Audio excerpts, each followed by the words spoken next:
When you picture Jason Momoa, what's the very first thing that hits your brain? Be honest. Oh, it's got to be Khal Drogo from Game of Thrones, right?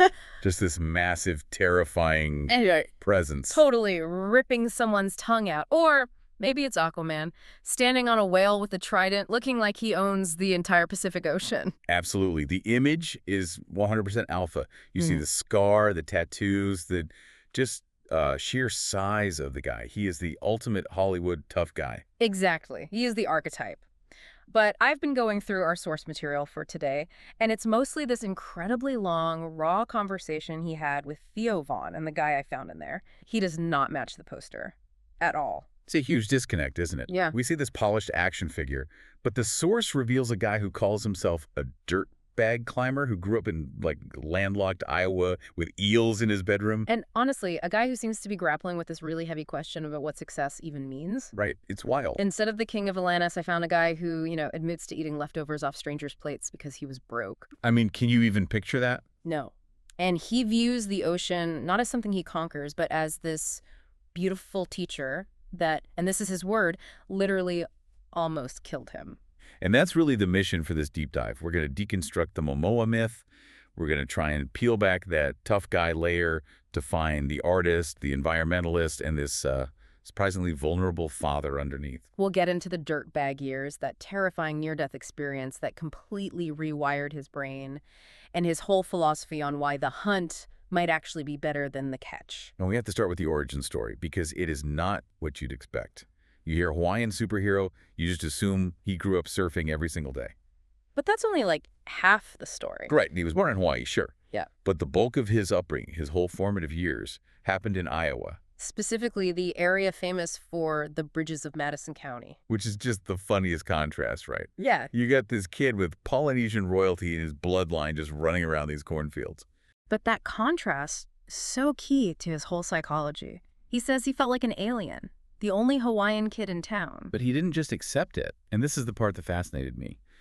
He was obsessed with the ocean, so he, tried to recreate it in the Midwest. This part killed me. He tells the story about going to a special central campus school in Des Moines just so he could study marine biology. He's keeping shark tanks and eels in Iowa. And he's taking these long, yellow school bus trips all the way from Iowa down to the Florida Keys just to be near the water. I mean, think about that drive. That's some serious dedication. He wasn't waiting for the ocean to find him. He was actively, seeking it out. It really shows this intense drive. But before he breaks out, before he's this global icon, he goes through what he calls his dirtbag phase. And we have to unpack this. It's hilarious. Dirtbag is a very specific term, though. It's not really an insult. In the climbing world, a dirtbag is someone who just prioritizes the lifestyle, the climbing, the freedom over everything else. You live in a van, you eat sheep. Yeah, so you don't have to work a 9 to 5 and can stay on the mountain. Okay, but his version of eating sheep is next level. So he's living in Arizona, working as a busboy at this place called Dakota's Wine and Feed. And he tells Theo with a totally straight face, I was the best busboy ever. But his definition of best isn't about service. It's about being a human garbage disposal. He says he was so broke, he would scan the customers. To see who looked clean enough to eat after. Yeah. If a couple looked fancy and they used their knife and fork properly, he figured they were probably okay. That's a system. I respect that. He said, if the knife was dirty, I'd take a little bit. But if they left some specialty meats or pasta, I'm boxing that up. He was literally eating customers' leftovers to survive. And what about that detail with the orange juice? Yes. He said orange juice was like champagne to him because every single dollar he made went to beer and climbing gear. It just grounds him, doesn't it? It Really? frames his current life perfectly. Yeah. He was starving because he wanted to spend Thursday through Saturday hanging off a cliff. He was funding the adventure, not chasing the fame. Exactly. But then the fame hits. He's 19.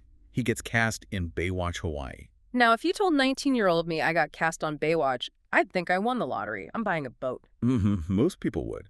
But Momoa talks about it completely differently. He doesn't call it his big break. He calls it a hole. He says, I spent the next 30 years digging myself out of that hole. That is such a heavy way to look at your debut role. A hole. Well, you have to remember the era. Baywatch in the late 90s, it was massive, but it wasn't respected, Oh, not at all. It wasn't cinema.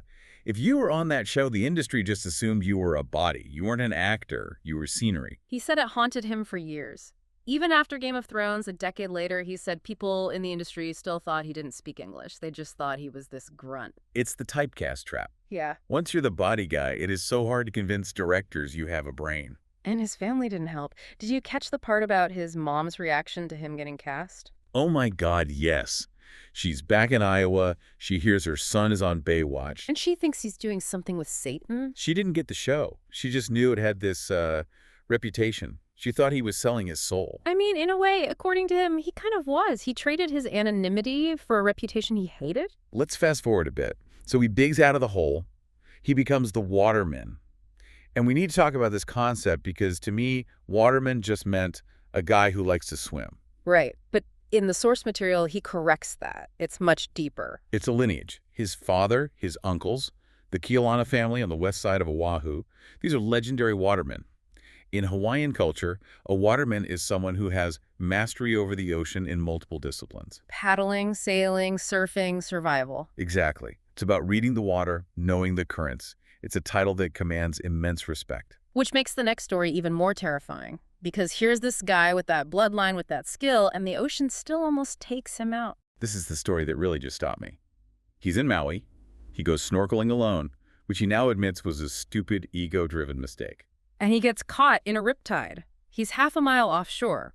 That's a long, long way to swim when the ocean is actively dragging you backwards. And he's fighting it. He's using all that waterman strength. But the ocean is stronger. He realizes he's not going to win.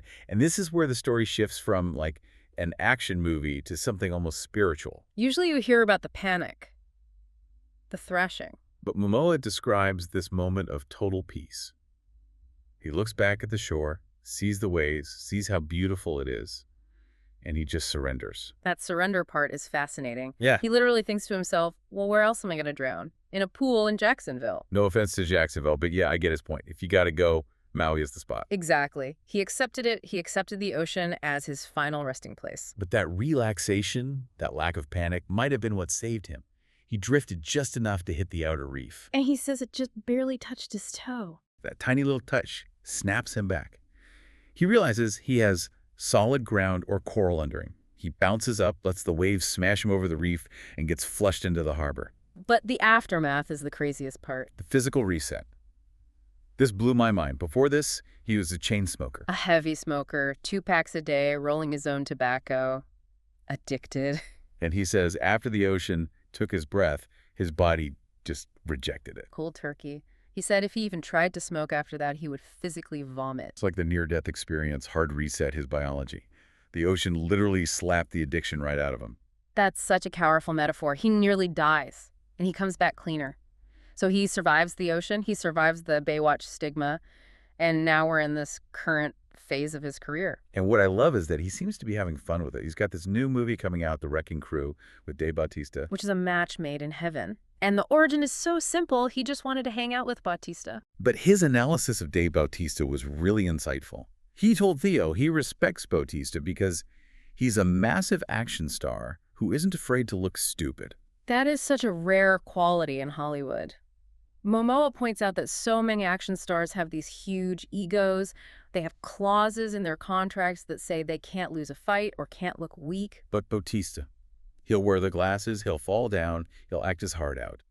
Momoa specifically mentioned Blade Runner as proof of Bautista's real acting chops. And Momoa is the same way. He said, I die in everything. His kids are literally begging him, Dad, please don't die in this one. It just shows a lack of vanity. He sees himself as a storyteller, not just an icon of invincibility. Speaking of storytelling, we have to touch on Chief of War. This is his Apple TV project, and he calls it his love letter to Hawaii. This sounds so intense. He wanted to show the real Hawaii before the white man arrived. So we're talking shark-tooth weapons, brutal tribal warfare, not the postcard version. No, the real history. But the big hurdle here wasn't the stunts. It was the language. They filmed it in the native Hawaiian language. And he was really honest about this. He struggled. Right, because remember, he grew up in Iowa. He has the bloodline. But he didn't grow up speaking the language fluently. He said it was incredibly difficult, even more than for some of the Maori or Samoan cast members. It was a reclaiming of his identity, and it was hard work. I love that he admits that. It makes him human. Okay, can we pivot to something that affects all of us? Yeah. Plastic. Yes. You know him as Aquaman, but he's actually trying to save the real ocean with his company, Mananalu. And usually when a celebrity sells water, I just roll my eyes. Like, great overpriced water with a famous face on it. I'm right there with you. Usually it's a vanity project, but this is different. This was born out of a specific observation. The airplane story. Exactly. He's sitting on a plane looking at the beverage cart, and he notices a pattern. Beer, aluminum can. Soda, aluminum can. Water. Plastic bottle. It's one of those matrix moments. Once you see it, you can't unsee it. Why is water the outlier?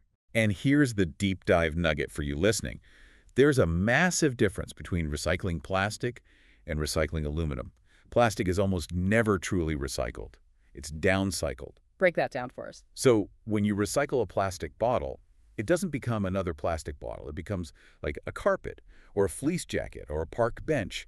It degrades in quality. And eventually that carpet ends up in the landfill. Exactly. It's a slow death. Yeah. But aluminum is infinitely recyclable. You can melt a can down, make another can, melt that down, make another can. Yeah. It never loses quality. The circular economy. So Momoa realized, if I can just put water in cans, I can stop the single-use plastic flow. He literally went to Ball, the huge aluminum company, and they told him, we don't do water. He had to convince them. And he did. But he's taking it a step further with hotels, which I think is just brilliant. It's basically the old school milkman model. I love this idea. He's testing it in Hawaii. So you check into your hotel, and instead of those cheap plastic bottles, you get a whole crate of aluminum bottles. You drink the water, put the empty bottle back in the crate. You don't throw it away. Right.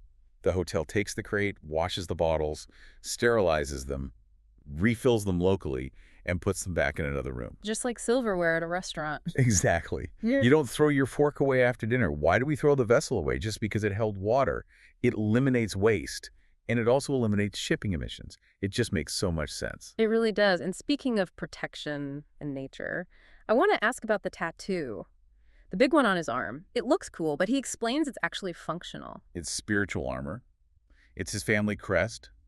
The pattern represents the shark, the mano. And the folklore is that when he's in the water, a shark sees that pattern and recognizes him as one of us. It's a sign of respect, of protection. Which is good because, as we established, he's prone to getting caught in riptides. He needs all the help he can get. He really does. But despite being the waterman, he's so active on land, and this connects back to those dirtbag roots.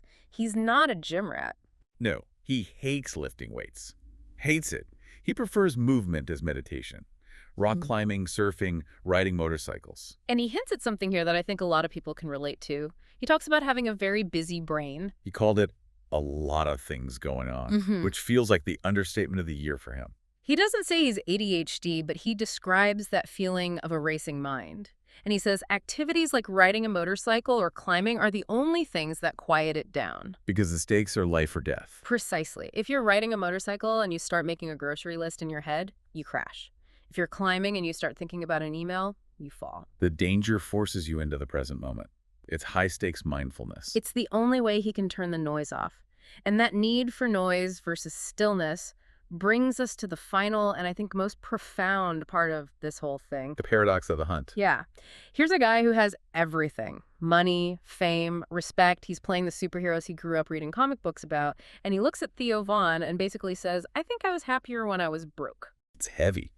And it's so honest. He admits he's making up for lost time now.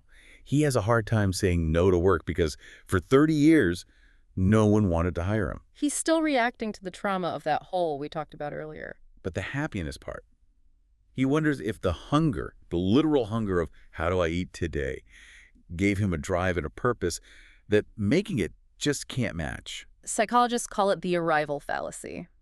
We convince ourselves that once we reach the goal, the Oscar, the $1 million, we'll finally be happy forever. But so often when people get there, they just feel empty because the human brain is wired for the pursuit, not for the capture. Momoa basically says the dream come true feels different than the dream itself. He says he's Christmas morning happy every day because he's grateful, but he just can't sit still. He's filling every single second. Movies, water companies, climbing. It's almost like he's trying to outrun the stillness. Because if he stops moving, he has to confront the fact that the hunt is over. He caught the car. Now what? That is the question. And his answer seems to be, keep moving so I don't have to answer it. Or maybe find a new hunt.